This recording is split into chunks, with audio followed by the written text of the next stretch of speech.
तो हेलो दोस्तों, स्वागत है आपका हमारे चैनल आदि ऑटो पार्ट्स के अंदर। आज की जानकारी लेकर आए कि बहुत से लोग कहते हैं कि इलेक्ट्रिक व्हीकल हमारा सस्ता पड़ता है, पेट्रोल व्हीकल हमारा महंगा पड़ता है। तो इन दोनों में क्या क्या चीज़ों का डिफरेंस होता है, कहाँ कहाँ हम लोगों को खर्चे हम लोगों को झेलने पड़ते हैं, क्या क्या हमें इश्यूज आते हैं। कि ऐसा नहीं कि इलेक्ट्रिक जो है वो ज़्यादा सस्ता पड़ता है, पेट्रोल ज़्यादा सस्ता पड़ता है, पेट्रोल महंगा पड़ता है। दोस्तों खर्चे दोनों के अपने हैं, क्या क्या खर्चे हम लोगों को फेस करने पड़ते हैं। मोस्टली मैंने लोग देखे हैं वो सिर्फ और सिर्फ बिजली का खर्चा देखते हैं, उसके होने वाले जो हिडन खर्चे हैं उनको लोग नहीं देखते हैं। दोस्तों आज हम आपके साथ वो खर्चे शेयर करने वाले हैं। दोस्तों अगर वीडियो हमारी अच्छी लगे तो वीडियो को लाइक कर दीजिएगा, यदि चैनल पर नहीं हो तो चैनल को सब्सक्राइब कर दीजिएगा और हाँ बेल आइकन दबाना ना भूलें। तो चलिए चलते हैं हमारी वीडियो की तरफ। सबसे पहले शुरुआत करें दोस्तों इलेक्ट्रिक व्हीकल की तरफ। इलेक्ट्रिक व्हीकल के अंदर हमारा जैसे पेट्रोल व्हीकल के अंदर पेट्रोल की जरूरत पड़ती है, इलेक्ट्रिक व्हीकल के अंदर इलेक्ट्रिसिटी की जरूरत पड़ेगी। तो इलेक्ट्रिसिटी भी हमारी जो है बिजली का बिल बनाती है। तो इलेक्ट्रिसिटी का हमारे यहाँ इधर बिल आता है, हर लोगों को घर में आता होगा भाई, बिजली जब आप यूज़ करोगे वैसे तो बिल आएगा। तो मेनली जो हमारी कॉस्ट सेविंग होती है वो सिर्फ इलेक्ट्रिसिटी पे कॉस्ट सेविंग होती है और कहीं नहीं होती। ये सबसे मेन पॉइंट है, इधर पेट्रोल इधर इलेक्ट्रिसिटी।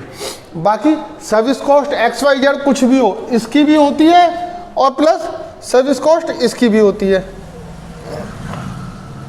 लेकिन यहाँ सिर्फ पेट्रोल का खर्चा आता है दोस्तों। यहाँ पर बिजली का बिल तो है ही, यहाँ कुछ समय के बाद आपका कुछ टाइम पीरियड बाद आपको बैटरी की रिप्लेसमेंट कॉस्ट भी आएगी। अगर लेड एसिड बैटरी आपकी तो वैसी बात है इसकी कॉस्टिंग जल्दी आएगी, इसके खर्चा। और अगर लिथियम आयन बैटरी है, लिथियम बैटरी है तो इसकी कॉस्टिंग थोड़ी लेट आएगी। ऑब्वियसली बात है लिथियम बैटरी थोड़ी लेट आएगी लेकिन वो पड़ती भी कॉस्टली है। तो ये चीज़ अगर दोनों कंपेरिजन करोगे तो इसके इक्वली आ जाती है ये दोनों चीज़ें। अब तीसरा आता है वियर एंड टीयर और डैमेज। भाई ये तो और एक्सीडेंटल केस में कभी कभी ऐसा भी होता है भाई, गाड़ी चलाते हैं रोड पे, जरूरी तो नहीं है कि हमेशा हमारी ड्राइविंग अच्छी हो या हम अच्छे हो, सामने वाला कोई हो सकता है गलत भी हो। तो ये केसेस तो दोनों के अंदर सेम रहेंगे दोस्तों। एक आता है हमारा टायर जब इलेक्ट्रिक घिसेगी तो इलेक्ट्रिक चलेगी तो इलेक्ट्रिक के टायर घिसेंगे, पेट्रोल चलेगी तो पेट्रोल की टायर घिसेंगे। तो टायर की कॉस्टिंग तो ऑब्वियसली बात है दोनों गाड़ियों की आनी है, ऐसा तो है नहीं कि एक के टायर कम घिसेंगे एक के ज़्यादा घिसेंगे। तो टायर्स का खर्चा भी दोनों का आना है। अब आता है कि पेट्रोल व्हीकल के अंदर जो सर्विस कॉस्ट है, ठीक है इसके अंदर ऑयल डलेगा लेकिन इलेक्ट्रिक के अंदर ऑयल नहीं डलेगा। लेकिन इसके साथ साथ एक चीज़ और इसके साथ मेजर करती है कि इलेक्ट्रिक कंपोनेंट्स, जो पेट्रोल के इलेक्ट्रिक कंपोनेंट्स होते हैं वो काफ़ी सस्ते होते हैं दोस्तों। तो उसकी कॉस्टिंग हम लोगों को इसलिए मतलब कुछ ज़्यादा इतनी बड़ी कॉस्टिंग दिखाई नहीं देती है। तो ये सर्विस कॉस्ट और इलेक्ट्रिक कंपोनेंट ऑलमोस्ट एक दूसरे को रिलेट करते हैं।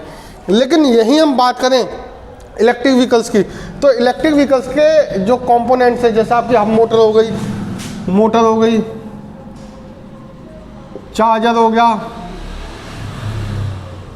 आपकी उसकी खुद का सर्किट हो गया, जो वायरिंग हो गई, कुछ भी XYZ काफ़ी सारी चीज़ें होती हैं।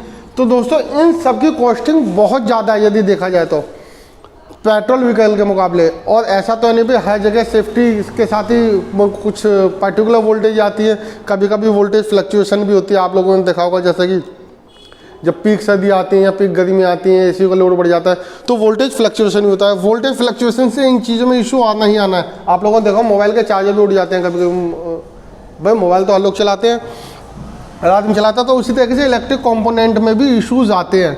हाँ कंपनी कहती है भाई मोटर हमारी वाटर सील्ड है, लेकिन कब तक? कभी ऐसा तो है नहीं भाई हम कंपनी स्टैंडर्ड में चला रहे हैं उसे 50 किलो या 100 किलो वेट पे ही। बहुत से लोग क्या कि भाई उनको कभी कभी 3 लोग भी बैठ जाते हैं, पेट्रोल तो जल जाती है ले जाती है। हाँ या अगर इलेक्ट्रिक पर अगर आप लोग ऐसा करोगे ओवरलोड चलाओगे तो इसकी मोटर पर लोड पड़ेगा, मोटर जलेगी, और मोटर जलेगी तो इसकी कॉस्टिंग भी बहुत ज़्यादा रहने वाली है। ऐसी चार्जर्स के साथ है, मोबाइल का चार्ज आप लगा भूल जाओ, कुछ पावर सर्किट या घर के अंदर शॉर्ट सर्किट कुछ भी XYZ हो जाए पट टूट जाता है। ऐसे कि साथ के साथ इनके चार्जर के साथ भी इशूज़ होंगे। और अब आते हैं इनके सर्किट वायरिंग, वो सर्किट वायरिंग के साथ भी जैसे इनके कंट्रोलर हैं, इनके पूरे कंट्रोलर के साथ भी सेम इशू होने वाला है। अब इन सारी चीज़ों को बाद भी पेट्रोल व्हीकल के अंदर आपकी कोई लिमिट नहीं है। आप पेट्रोल डलवाए 2 या 3 मिनट एक गाड़ी को पेट्रोल फुल होने में लगती है और उसको एक अनलिमिटेड रेंज तक लेके जा सकते हो, 100, 200, 500 किलोमीटर कहीं भी आप। लेकिन इलेक्ट्रिक व्हीकल को आपकी जहाँ बैटरी खत्म हुई आपको एक पर्टिकुलर 80, 100 या 125 या 150 किलोमीटर रेंज के बाद आपको गाड़ी को रोकना पड़ेगा, फिर उसको 4-5 घंटे देने पड़ेंगे चार्ज के लिए, उसके बाद आप आगे जाओगे। लेकिन यहीं आप पेट्रोल व्हीकल में देखो तो आपको इतना वेट करने की आवश्यकता नहीं है दोस्तों। अच्छा अब गाड़ी की टोटल कॉस्टिंग की बात करें तो भैया इलेक्ट्रिक व्हीकल पे सारी government, UP government, Delhi government या हमारी सेंट्रल गवर्नमेंट सब सब्सिडी देती है। उसके बाद भी हमारे यहाँ अगर इलेक्ट्रिक व्हीकल देखा जाए तो बहुत ज़्यादा कॉस्टली पड़ता है। अगर यहीं तो दोस्तों सॉरी फॉर इंटरप्शन, थोड़ी सी इश्यूज आए थे।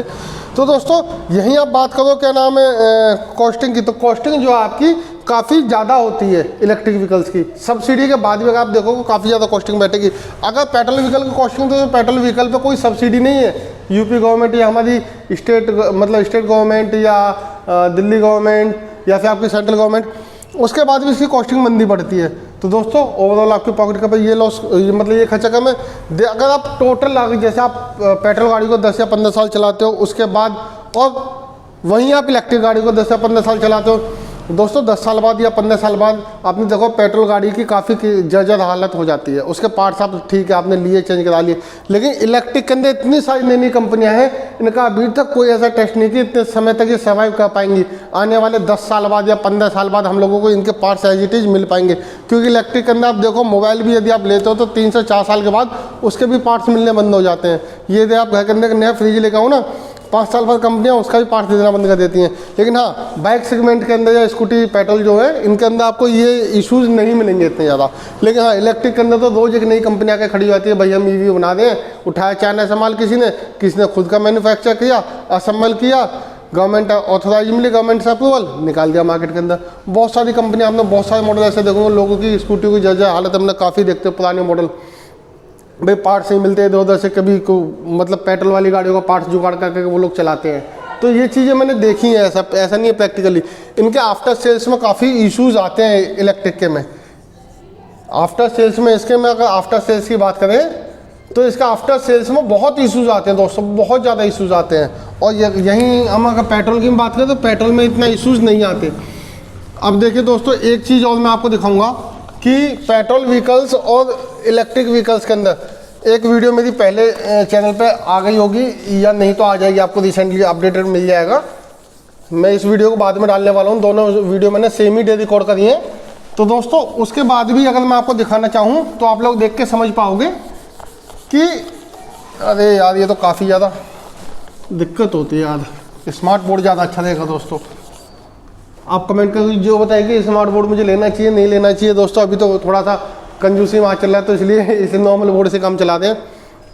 दोस्तों पॉल्यूशन भी मैंने अभी जैसे इससे पिछली वाली वीडियो में आप देखोगे जो मैंने रिकॉर्ड करी है, पहले आपको वही वीडियो लाइव करूँगा।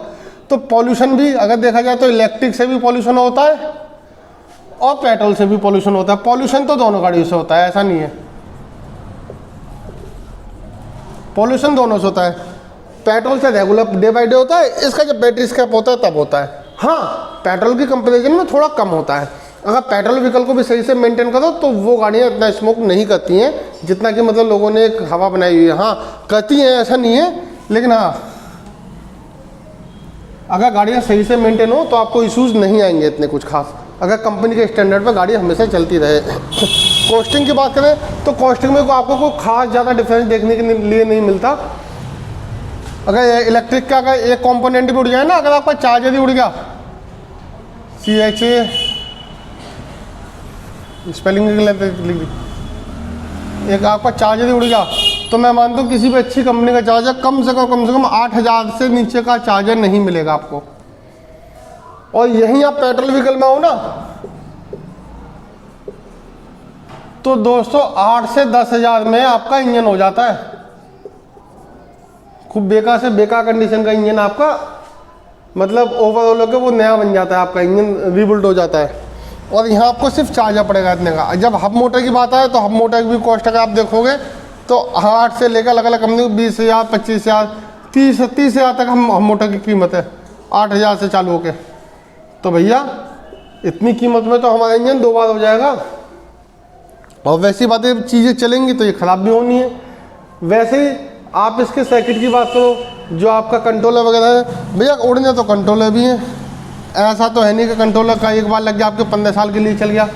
इस बात की तो छोटी कोई कंपनी देती, कंपनी भी 1 साल या 2 साल की गारंटी देके हम लोगों को टरका देती है। उसके बाद या तो पार्ट्स नहीं मिलेगा या फिर हम कंट्रोलर कंपनी को औने पौने रेट पर लेंगे, क्योंकि ये सामान मार्केट के अंदर तो मिलने वाला है नहीं।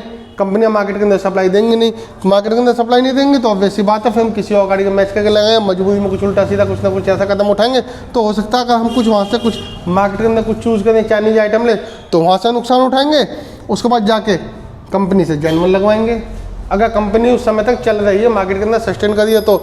लेकिन पेट्रोल व्हीकल्स एक ट्रस्ट लोगों का बहुत अच्छा बना हुआ है पेट्रोल व्हीकल्स के ऊपर कि इन पेट्रोल व्हीकल्स के पार्ट्स आपको रेगुलर मिलने हैं, इसलिए लोग जल्दी से पेट्रोल व्हीकल से शिफ्ट होना नहीं चाहते हैं। दोस्तों अगर मेरे द्वारा दी गई जानकारी अगर आप लोगों को अच्छी लगे तो वीडियो को लाइक कीजिएगा, चैनल को सब्सक्राइब कीजिएगा, वीडियो को ज़्यादा से ज़्यादा शेयर कीजिएगा। थैंक यू दोस्तों।